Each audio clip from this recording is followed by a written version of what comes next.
You're tuned in, tuned up, and ready to go. Welcome to Ria's Ham Shack, a weekly conversation about amateur radio, shortwave listening, and radio tech. Hosted by Ria Jairam, N2RJ, and heard weekly on WRMI Legends Shortwave.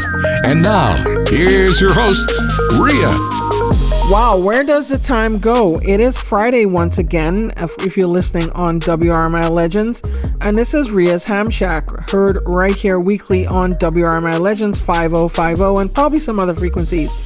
I am Ria, my call sign is N2RJ, and I'd like to first of all thank everybody who makes this possible, Ted Randall, Holly, and everybody at WRMI Legends, and also the staff at WRMI who keep the tubes glowing and keep the station running. Jeff White and his entire crew down there in Okeechobee, Florida. So this week we got a little bit of an interesting show. I'm going to talk about the FCC getting some new enforcement powers. Does this mean anything for ham radio? We don't know. We're going to talk about DXpeditions and why hams do them. Why do hams do DXpeditions? Because there have been a couple of them back to back. I'm going to talk about the various types of DXpeditions and why different ham radio operators do them and some of the mechanics of DXpeditions. Of course, we will talk about the news and we will take your questions and answers. If you have feedback for the show, you can send it to ria@n2rj.com. That is Romeo India Alpha at n2rj.com, and any questions, I'll read them on the show if they're interesting enough, or even if they're not interesting, who am I to decide? And of course, you can also QSL the show. You can send your QSL card, you can send your QSL requests to P.O. Box 73, that's P.O. Box 73, Sussex, that's Sierra Uniform Sierra Sierra Echo X-Ray, New Jersey, and the zip code is 07461 in the United States of America, no matter where you're listening, especially if you're listening in somewhere that's a fantastic place with a lot of strong people such as Ukraine. Okay, and of course all the other parts of the world is a wonderful place. All right, let's take a break and come right back. So in case you didn't know, Ria's Ham Shack is on YouTube, and you can go to youtube.com/@N2RJ. That's a YouTube channel where you can find a lot of great video content that's a companion to this radio show. You'll find the weekly Live with Ria streams. You'll find my general class licensing videos. You'll also find other interesting videos, news, tips, tricks, and how to get the most out of your amateur radio and other types of radio. I talk about GMRS, I talk about FRS, I talk about MERS, CB radio, whatever kind of radio. Even I talk about the FCC and the FAA and the kind of trouble they're getting into, okay, right here on Ria's Ham Shack. Yes, we are Ria's Ham Shack. youtube.com/@N2RJ, youtube.com/@N2RJ. So apparently FCC has some new enforcement powers, and this has to do with pirate radio. So there's an act called the Pirate Radio Act, right? The Pirate Act, and it's some sort of acronym for preventing illegal radio abuse through enforcement. Pirate, because they always have to have some acronym for these things that sounds catchy, like how they did with the USA Patriot Act, which was basically, they should have called it the Civil Rights Violation Act. I hate taking off my shoes in the airport. I don't have to do it anymore because I have global entry now, but it's just dumb. But anyway, they have this radio station in New York, Radio Impacto 2 or Radio Impacto 2. They were sort of a pirate. They were a pirate radio station that broadcasted on 105.5 FM in New York City and Queens, and they were targeted towards the Ecuadorian community because there are a lot of Ecuadorians. There's a lot of Latino, Hispanic people in New York, and a lot of Spanish speaking. So and a lot of immigrants. So naturally, there are some of these radio stations and services that cater to them. The commission had previously, so this is from RadioWorld.com, the commissions had previously issued Luis Angel Ayora. So Luis, he was one of the owners of the radio stations. He issued him a $20,000 forfeiture in 2015. And the Marshal Service executed a warrant and then seized the equipment. But the commission actually increased that fine to 80,000. No, not this was another one. They actually, the FCC under this new act raised the fine to $2.3 million. And this is crazy. Now, I could see both sides of it. I mean, I hold this view that the government really doesn't own the airwaves, just like the government doesn't have your rights. I mean, if you know the U.S. Constitution, for those of you outside of the United States, because we are an international service, our Bill of Rights in the United States is actually recognition of our rights endowed by our Creator. So these are rights that are pre-existing. And if you're like me and you believe in a God, and I believe in a God as a Christian, these rights were given to me by God, okay? They were His gift to me when I was born. Whereas, if you're not a person of faith, that's okay. But you will admit that these rights come naturally, okay? So they're natural. You're born with them, okay? So we can agree to disagree, and we can agree at the same time. And one of these rights is a right to free speech, like I am exercising my right to free speech here. Now, the government tries to say that you need a license. The government tries to say that you need permission, a permission slip, mommy, may I? And, in some respects, they might have a legit use case. The actual need for radio licensing came about when the Titanic was sunk. And basically, they accuse, among people, amateur radio operators who weren't officially part of an amateur radio service, but they were pretty much just radio experimenters who ended up jamming the Titanic transmissions because, they were just transmitting all over the place. So they formed the Federal Radio Commission, and then the FCC came out of that later on. For better or for worse, there needs to be some regulation of the chaos, but I think sometimes, especially since the FCC says it has no more new FM and AM frequencies. Well, maybe they should come and broadcast on this radio station. There's plenty of airtime available, and the rates are quite reasonable. So anyway, so the FCC has this new enforcement powers now, and there are two cases in New York and Oregon, because Oregon didn't go anywhere. All right, it's not Oregon, it's Oregon. And the New York case has a larger penalty, and of course, New York is the largest market, and they have this. So, but this really would not have any effect on amateur radio, because amateur radio is not covered under broadcast service. And the way amateur radio works is that we are largely self-policing, meaning that we essentially regulate ourselves and we hopefully behave good. Yes, there are some bad apples. If you tune to 7200, kilohertz, 7.2 megahertz, or you tune to 14.313 sometimes, you will hear the miscreants. You will hear the noise. If you tune to some of these DXpeditions, you will hear the absolute idiocy on the airwaves. You will hear people jamming the living daylights out of each other, right? And you will hear the worst. But at the same time, you tune to most of the bands, you hear people just carrying on. There might be a little tough kerfuffle here and there, but for the most part, they carry on. But, the FCC actually also signed a memorandum of understanding with the ARRL, and with that, my friend Riley Hollingsworth, K4ZDH, who is a former FCC enforcement counsel, he signed on to that program, and he's in charge of that program, and he's recruited a bunch of volunteers to help him. And what they do is they do two things. One, they issue warnings to radio amateurs saying, hey, you violated the rules. You might as well shape up, because if you don't, well, we'll refer the case to the FCC. Really bad cases get referred to the FCC right away. They don't wait.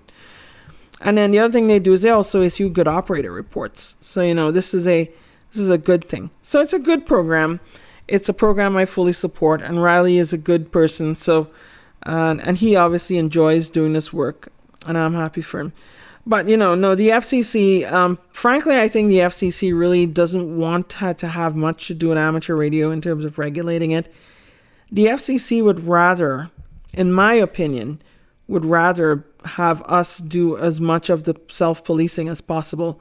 They don't want to micromanage us, unlike in times past where they essentially held a firm grip onto the amateur radio service. Before my time, they essentially went and they regulated amateur radio to the hilt.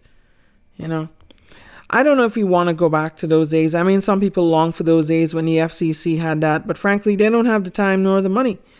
The FCC, first of all, they're self-funded for the most part from fees and license fees and such like that. This is what my friend who used to work at the CBO, she told me, and the Congressional Budget Office. But for the most part, the FCC really doesn't have time for us, which is why probably they're sitting on all those old petitions.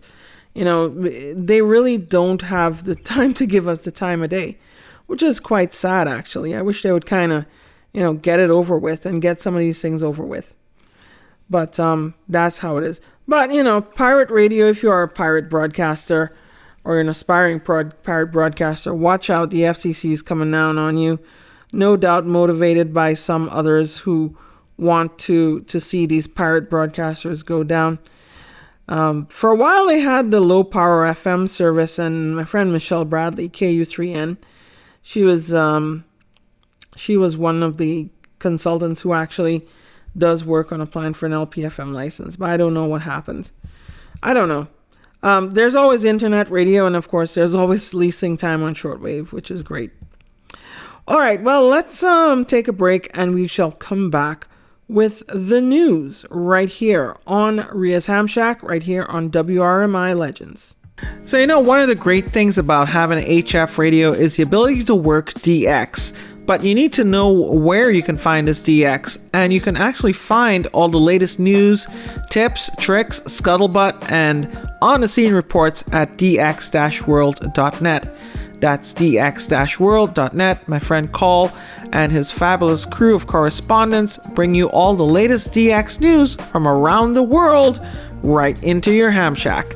Okay, so check out dx-world.net, and they also supply the news here on Ria's Ham Shack. So if you want to get the source of the news, you go to dx-world.net. That's dx-world.net. So let's jump into some DX news here. And DX, we're talking about Sable Island. So, the Sable Island DXpedition is going on. And I'm going to talk a little bit later in the show about DXpeditions, why they happen and how they happen. But this is from dx-world.net. So the CY0S, which is the current team on Sable Island. And Sable Island is a little island off the coast of Canada. And it's famous for its wild horses, and it's a nature preserve and it's a park, so it's an interesting place. The CY0S team had to abandon real-time logging updates, so a lot of these DXpeditions actually upload their contact log in real time, and they had to abandon that because the internet on Sable is not stable enough. Wow, that rhymes, and drops out fairly regularly. And there's a lot of issues. All the logs will be sent to Bill K5DHY about every 6 hours. Just still good. They have 4 HF stations set up, as well as a 6-meter satellite and a 2-meter EME. That's moonbound station. And they're spent all day Tuesday assembling and installing antennas. And the team settled into their operating schedule at midnight UTC on Wednesday. And the weather has been good. High winds are forecast. They began to take the necessary precautions for antennas. And all the guidelines have been tightened. And 42-inch anchor posts driven deeper into the sand. Nice. And they did have an issue with time sync on the FT8. So FT8, the mode must have accurate time, because basically the transmissions start on the top of 15 minutes of every hour. So 15, 30, 45, and again, the top of the hour. There's a lot of stuff over at dx-world.net. There's a lot of pictures. They have some seals on the island, which is interesting. Seals, like actual animals. And they're there. They also have some dead whales wash up ashore. Very cool. Very cool. So, very nice. Capo Verde, D4NA, so TIMO, OH1NOA, OH1NA will operate as D4NA from Sal Island, Cabo Verde, AF086, that's the IOTA designation, during March 30th to April 6, 2023.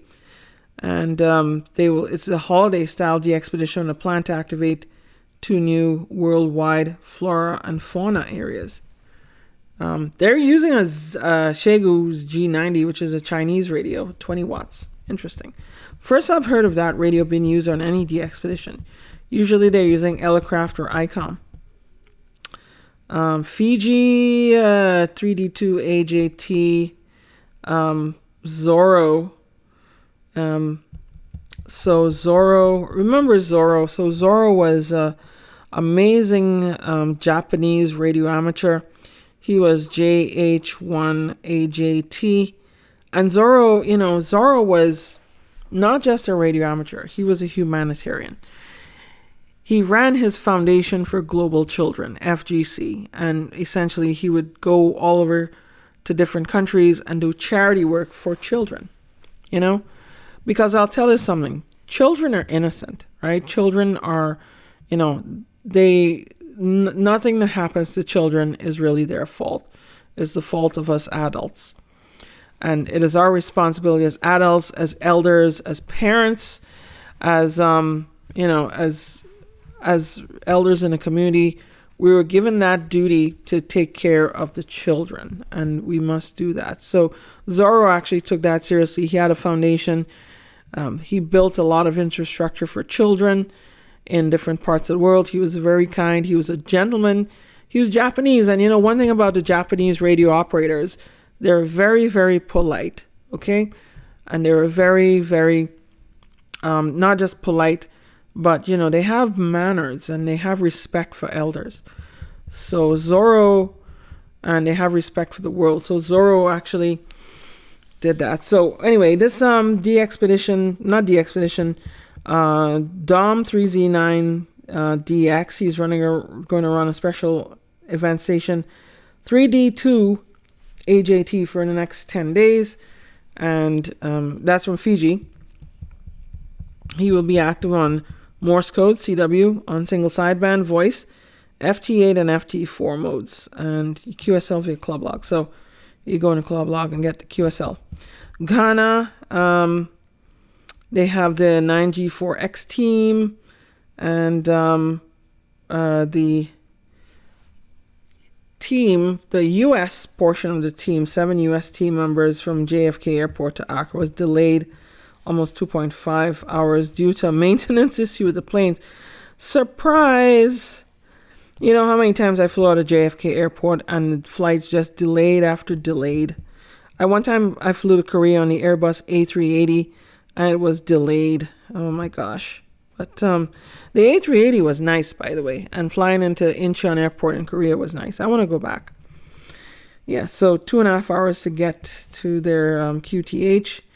And so, yeah, they have like a little hut there in Ghana, and they are getting ready to operate radio. Very nice, very nice. So lots of good DX. If you want to find out more DX news, you can look on dx-world.net. So next is an item of news here regarding the sun. And by the sun, we mean the star at the center of the solar system. And there was a surprise geomagnetic storm in the early hours of March 23rd. So a crack had opened up in the Earth's magnetic field and stayed open for more than 8 hours. We had solar wind coming through, and we had a G3 class geomagnetic storm.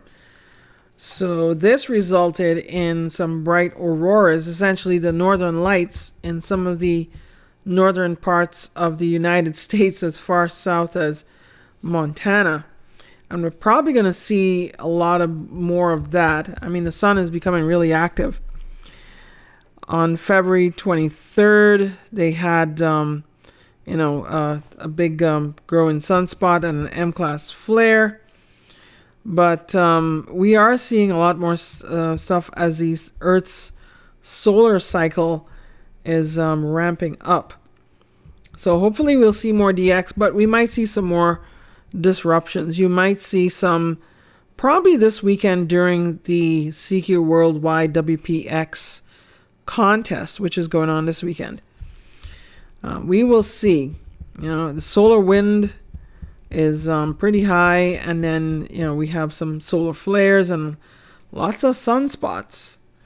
This is going to cause some pretty interesting propagation conditions that we are going to see here on Earth, of course, with regard to shortwave radio propagation. So look out for it. And of course, we have some special events worldwide, and I will call them out for you here. HH75RCH, that's Hotel 75 Romeo Charlie Hotel. That is for Haiti Radio Club. And they were established on 29 March 1948. And this year, of course, is going to be their 75th anniversary. They're going to be active until the 1st of May. You can QSL via Club Blog or via N200. Bob Shank in southern New Jersey. You also have GB1 PAT and GB2 PAT. These are call signs for Bush Valley Amateur Radio Club between the 1st and 28th, and they're going to be celebrating St. Patrick's Day. So they have some nice certificates and QSL via Logbook of the World. A60AP, that's Alpha 60 Alpha Papa. They're going to be active until the 31st of August, and these are to celebrate the United Arab Emirates astronaut program. And of course, this prepares the crews for United Arab Emirates astronauts for missions to the ISS and other destinations in space. QSL via EA7FTR. Okay, and this news, by the way, is courtesy of the RSGB, and they have their own newscast. There is a lot of news at their website, rsgb.org.uk, and of course they have a lot of news specifically for Britain. Now here's another story about amateur radio. So this, whenever you see this in the news, this is from Metro here. You always hear them talking about amateur radio hobbyists, and it sounds almost derogatory, but I don't know what to make of it. But you always find radio amateurs receiving strange signals. So in this one, this was the case of amateur radio hobbyists catching Russians talking about recovering downed U.S. drone. So ham radio hobbyists appear to have obtained audio recordings of the Russian military trying to retrieve a U.S. spy drone. They were monitoring publicly accessible airwaves after the MQ-9 Reaper drone was down following an encounter with two Russian warplanes last Tuesday. This is from the New York Times. The radio intercept started about 8 hours after collisions in the Black Sea in what was the first recorded physical clash between Russia and the U.S. since the Ukraine invasion began. And the clips reveal conversations between multiple Russian ships and aircraft over a 4-hour period discussing attempts to recover the drone's engine casing, nose, wing, and gas tank. At this moment, we brought up 3 parts of the frame. One unit, codenamed Apelsin Orange, was heard saying, "Now I'm proceeding towards a helicopter to search for more." And they have transmission about the vessel's declining fuel reserves and concerns about whether they will have enough to make it back to shore. Okay, very interesting. So there are many types of things that radio amateurs are known for listening into. You know, we listen, of course. So many of us radio amateurs are actually also very keen listeners in terms of part of our hobby is to listen, right? We love to listen to various signals, and not only listen with our ears, but also to decode with special equipment. For example, the radio amateurs were decoding video from the SpaceX video transmission. So whenever SpaceX launched like a satellite or launched, a Falcon Heavy or Falcon 9 rocket into space, they would have video and they would show like when the stages detach and when these rockets were going back down to Earth to land on the drone ship. Either, of course, I Still Love You, or the other one, I forgot what it was. But they have drone ships and they land on there. And they were actually getting pretty good quality video until, SpaceX decided, we don't like that. We're not comfortable with that. So we're just going to encrypt everything. I'm pretty sure that our government kind of just prompted them because, SpaceX is a defense contractor as well. But yeah, so we do listen to a lot of things, and I enjoyed doing that. I mean, I could tell you about the statute of limitations of some of the things I used to listen to, which were not quite within the boundaries of the law, but I'll leave it at that. And, I know the statute of limitations passed, but, there are things that you shouldn't be listening to. Yeah. But, radios could be modified and all sorts of stuff. So pretty cool. Here's another story about Malaysia. Here's where the Malaysian Amateur Radio Transmitter Society, MARTS, will carry out the Malaysian peak-to-peak communication simulation. And this was earlier this month. They had 117 radio amateurs from various clubs, and they did a simulation, I guess an emergency exercise. So they have some pretty high peaks there, 1,217 meters above sea level, and they have several radio amateurs are carrying out signal experiments. They're even using modes like DMR or C4FM, which I guess they use the Yaesu system fusion as well too. So pretty interesting stuff out of Malaysia. And they're also using HF to communicate overseas to other countries like Singapore and Thailand and Indonesia. So those are, I guess, in that region, they help out each other. Just like we did in the Caribbean and Trinidad and Tobago, we had the other islands helping out each other in case of emergencies. Okay. All right, so that is the news, and we will come right back. All the ways to listen to Ria's Ham Shack, let me count the ways. The first and the best way is, of course, on WRMI Legends 5050 on your shortwave dial and other frequencies as appropriate. You can also listen on the podcast wherever you get your favorite podcasts. You can listen on WRMIlegends.com, where we have it on the live stream.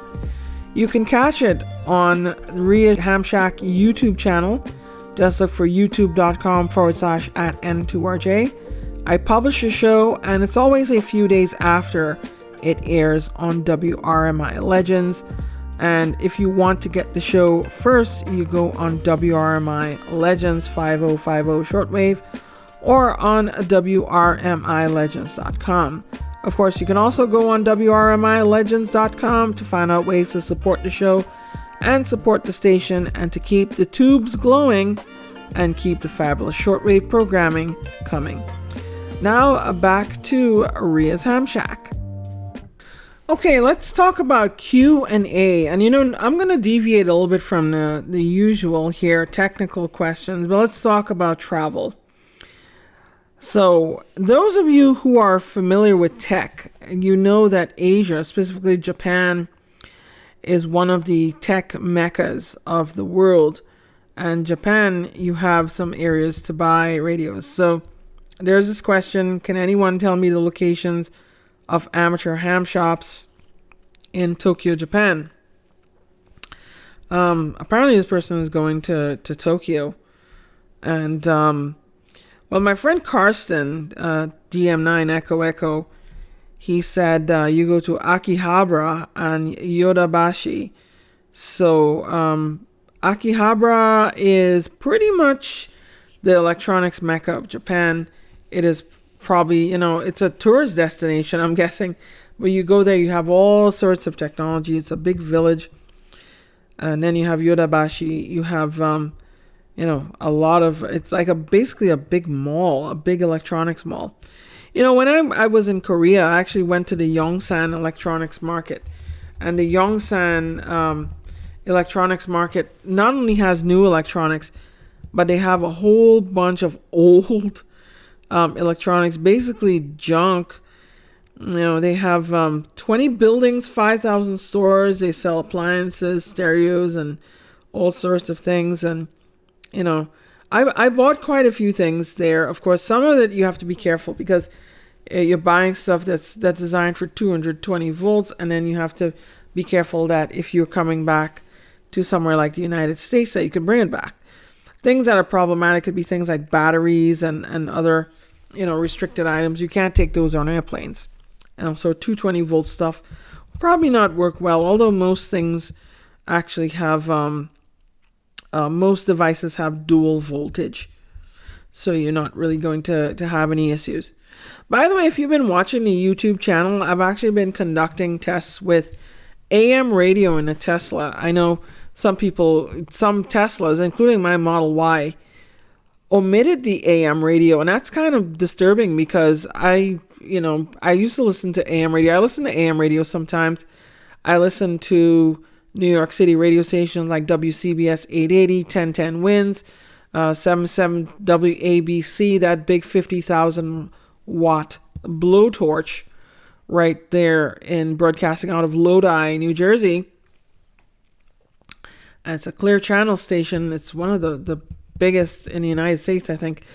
And so I was a little bit disturbed that I couldn't get my favorite radio stations. Of course, you can get them on streaming. You have to pay the piper. You have to pay the Elon tax.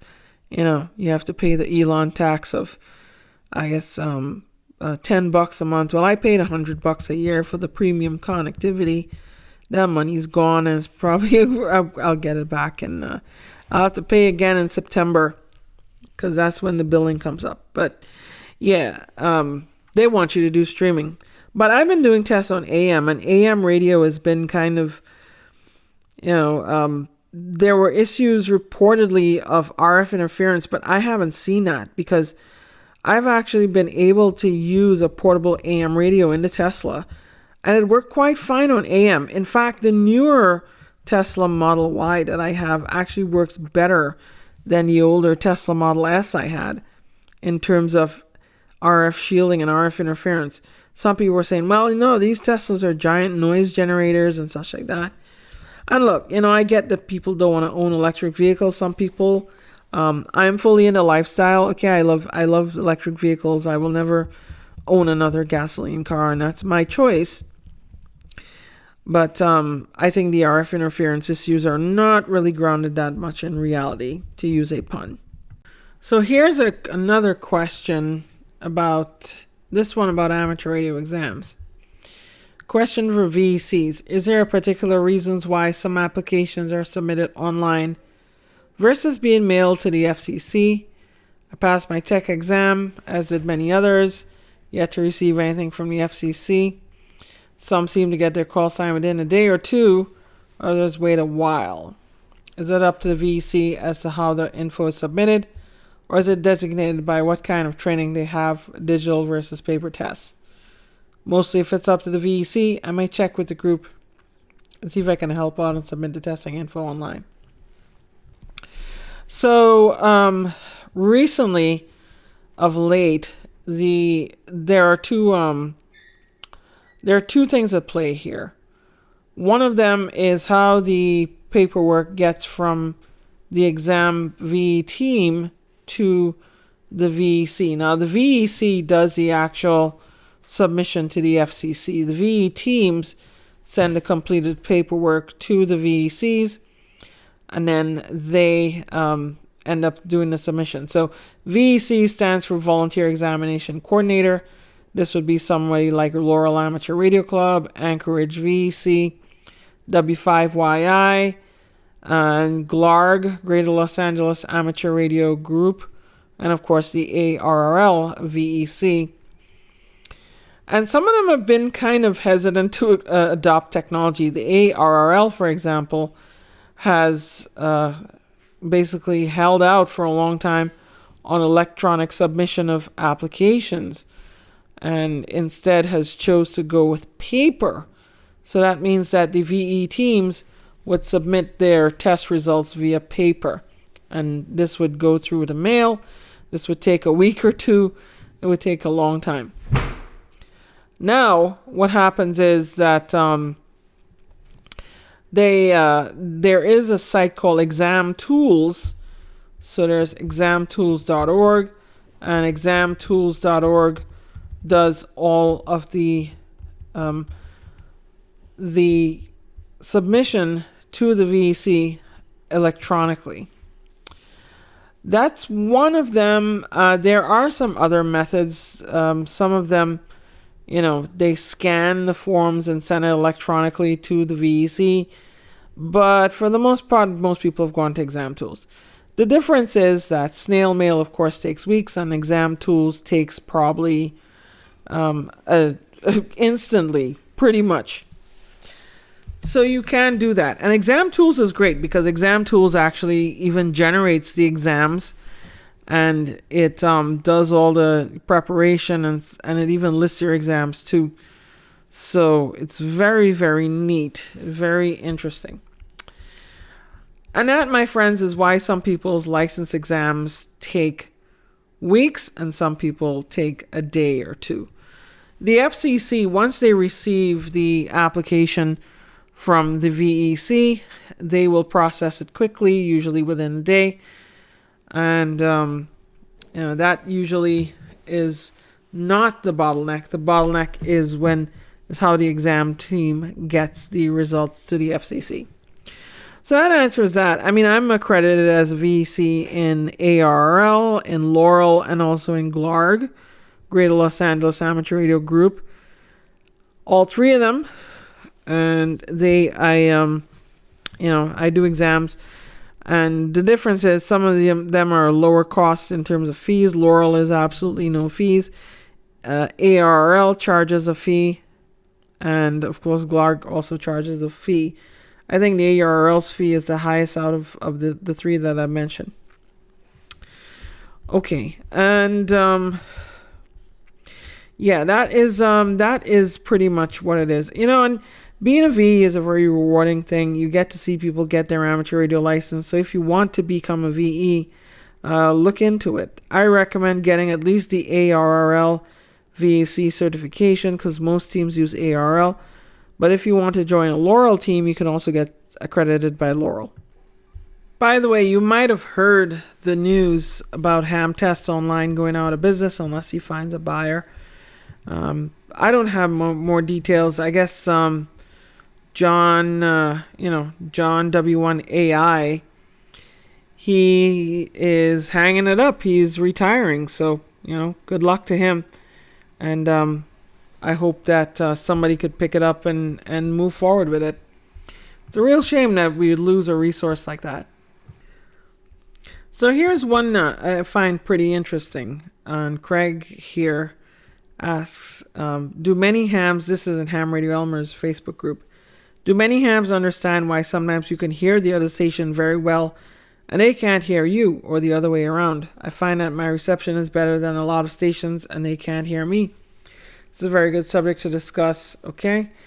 And so, of course, assuming both stations have comparable antennas. There are a couple of reasons. I mean, among the biggest of them is your local noise. If you have a lot of local noise, you can't hear far away stations. You just can't. This is why, like, for example, in some countries, you try to call them and they're deaf as a post. Okay, you can't hear them because, well, they can't hear you because they're buried under all this noise. And this noise is coming from all sorts of things, from, cheap electronics to military jamming. Yeah, some countries, they basically have military jamming a bunch of ham frequencies. And that is one of the, that's one of the main reasons. But the other reason could be as well that maybe their receiver is not really that sensitive, or their receiver, isn't able to pick up signals properly.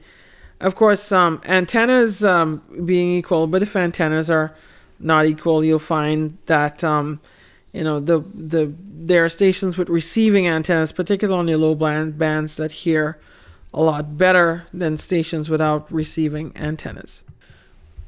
Here's a question about the car wash. For those that have an antenna hardwired permanently mounted to their car, are you able to take it off before going into the car wash? After rain or the car wash, do you find that water goes through the seal and gets into the car? Getting mobile radio and antenna hardwired and installed with a professional installer, that's just one question I had. Well, there are a number of solutions to this, ranging from difficult to easy. So the thing about the car wash is, you want to definitely take off any whip antennas, and just make sure that you're not have anything for those brushes to whack around. And my solution is really just don't use an automatic car wash, because they scratch up your car anyway. They have all sorts of recycled dirt, and the ones in New York recycle the water too. And some of them claim to be using a private well. So, well, I use a private well too. But the automatic car washes are terrible. Well, there are a couple other options. One of them is a so-called quick disconnect, which is basically a spring-loaded or, threaded connector on the antenna, where you could disconnect the antenna quickly, you could disconnect it easily, and then be able to remove the whip and prevent it from flopping around. That's one way to do it. Another way to do it is simply unscrew the entire antenna. I mean, that's easier with VHF antennas. I don't know why you would be going in a car wash with HF antennas, but anyway, who am I to judge? But with VHF, UHF antennas, you're unscrewing the antenna itself, and make sure you have a cap, right? These antenna connectors do come with a cap, and you can use that cap to prevent moisture from going in the coax. Now, one other way you could do it is some antennas fold down. You might be able to get away with that if you fold it down, and if you just keep it out of the way, you might be able to get away with that, right? You fold it down. Some of them you just unscrew something quickly and fold it down, and then you could put it back upright and then screw it down again. Lots of options to do stuff. Of course, the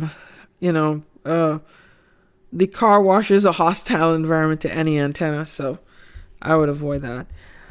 All right. So this week we're going to talk about DXpeditions.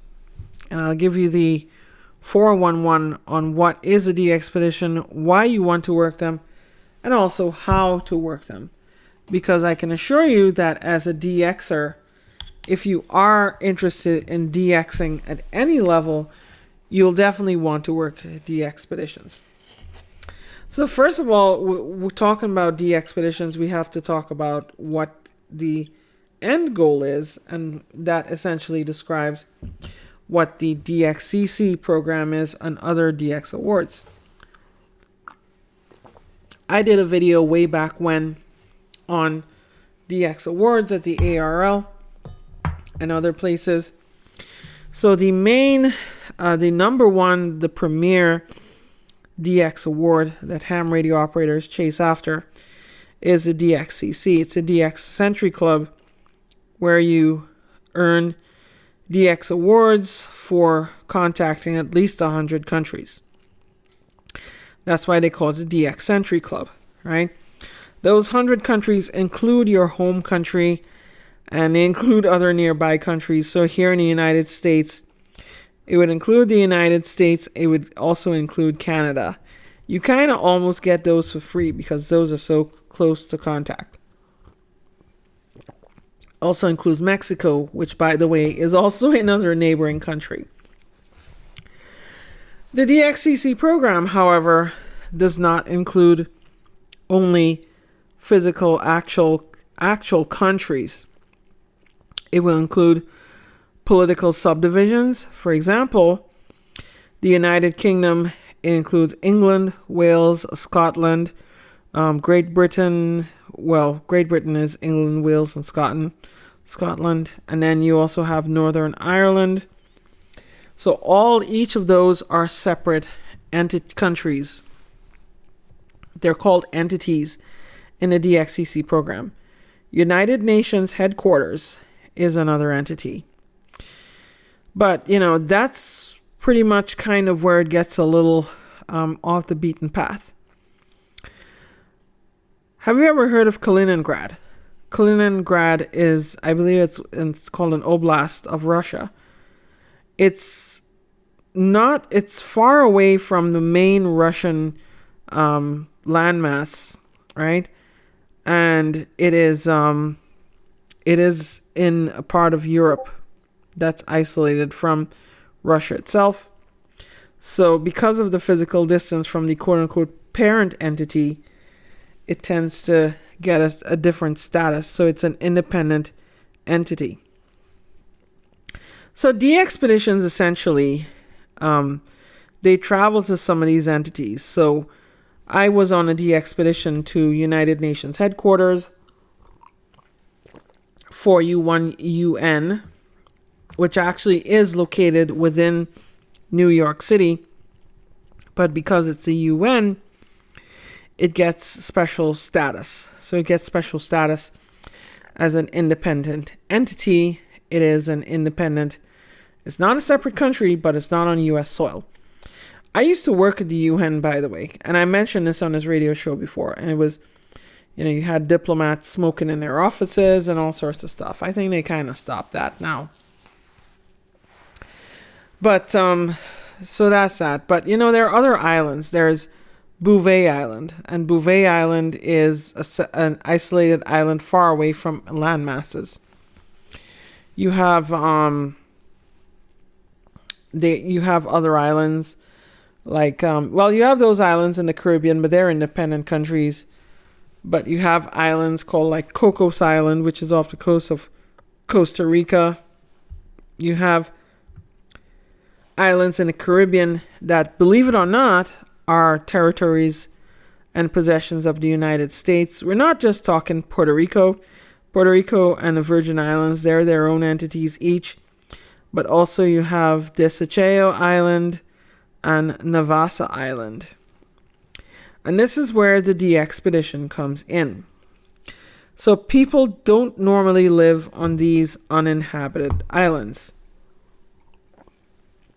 However, DXers still want to contact people who are working radios from those islands.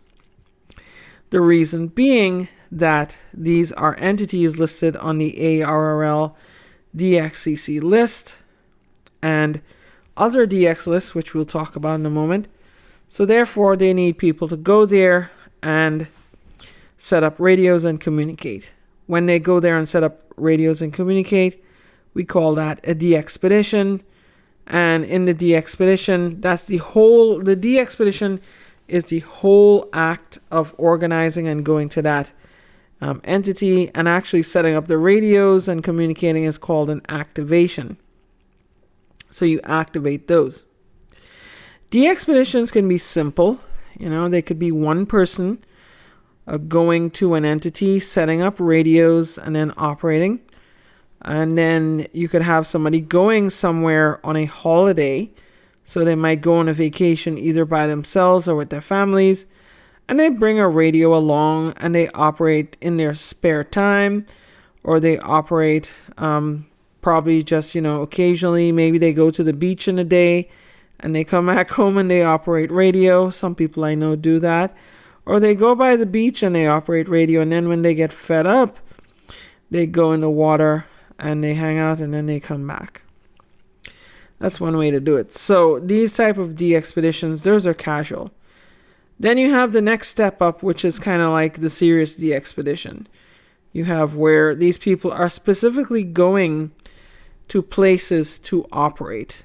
And they're not going to go on holiday. And these are usually very well planned. They're well funded and they're usually well executed. They cost a lot of money, especially if you're going to faraway places that need vessel charter. And for vessel charter, you need to you have to pay for the vessel, which sometimes could equal hundreds of thousands of dollars, just because of the time involved. One, and also two, these ships burn a lot of diesel fuel, and you have to pay for that diesel fuel, and that costs a lot of money. So we're talking thousands of gallons of fuel. So that's essentially how the DXpeditions work. But I mentioned funding. So funding generally, some people might underwrite and fund their own DXpeditions. They might be independently wealthy and they can fund a DXpedition.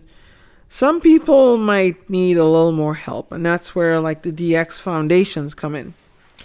So there are a few DX foundations worldwide. In the United States, there's a Northern California DX Foundation, NCDXF. There is INDEXA, that's the International DX Association. There are a few others. There are radio clubs, DX clubs. So these are radio clubs that are focused on DX, working distance stations. They may chip in as well too. But generally you find that any big DXpedition usually has a grant from the Northern California DX Foundation, NCDXF. And that, that's the hallmark of a large DXpedition. Or not even probably a large DXpedition, even one to like a rare entity. So, that's how they get funded. How do people know what is a rare entity or not? Well, previously, there used to be the DX magazine used to host a survey, and that survey would ask people, which countries have you worked already and which ones you need. It was kind of inaccurate, but it was good enough to get a good picture on what entities are rare. Then along came Clublog. So Clublog is a web-based utility that tells you which DX entities are active and which ones are not so active. And as you can imagine, the Hermit Kingdom, North Korea, is the least active DXCC entity, meaning that nobody really goes there to operate because they can't, because their leader does not want amateur radio operators operating. So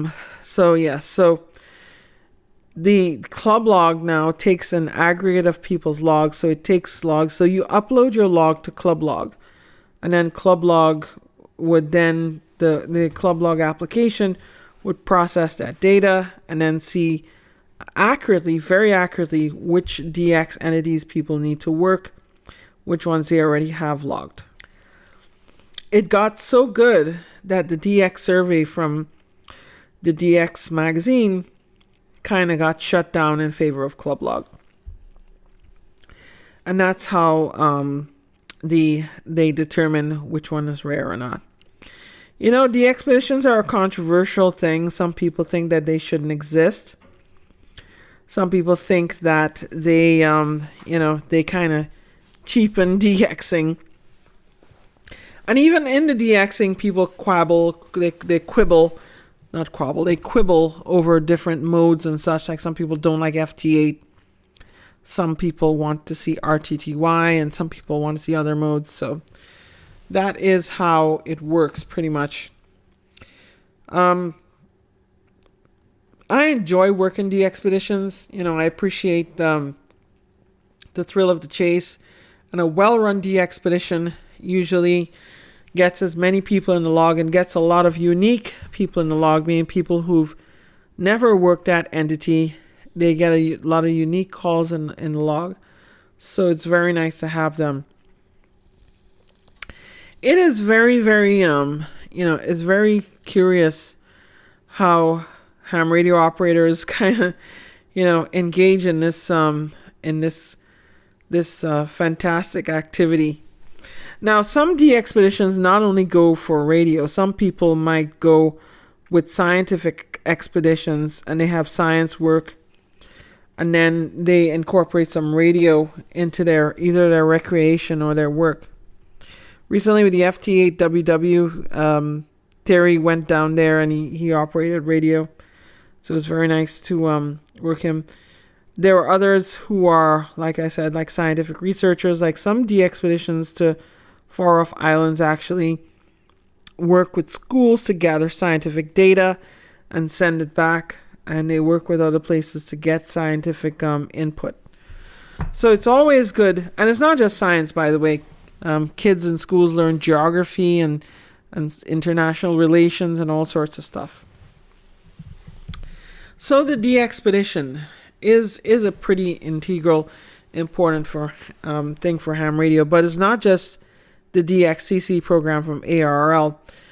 There are other DX programs such as IOTA, Islands on the Air, where it's by the RSGB in Britain, where they recognize contacts from different islands that are not necessarily ARRL DXCC entities. So, there are expeditions specifically for IOTA. And of course, Parks on the Air. Well, Parks on the Air isn't technically a DXpedition, it's just activating local parks, state parks, and other local parks. So it's a national parks, I believe. So it's very, it's the thrill of the chase.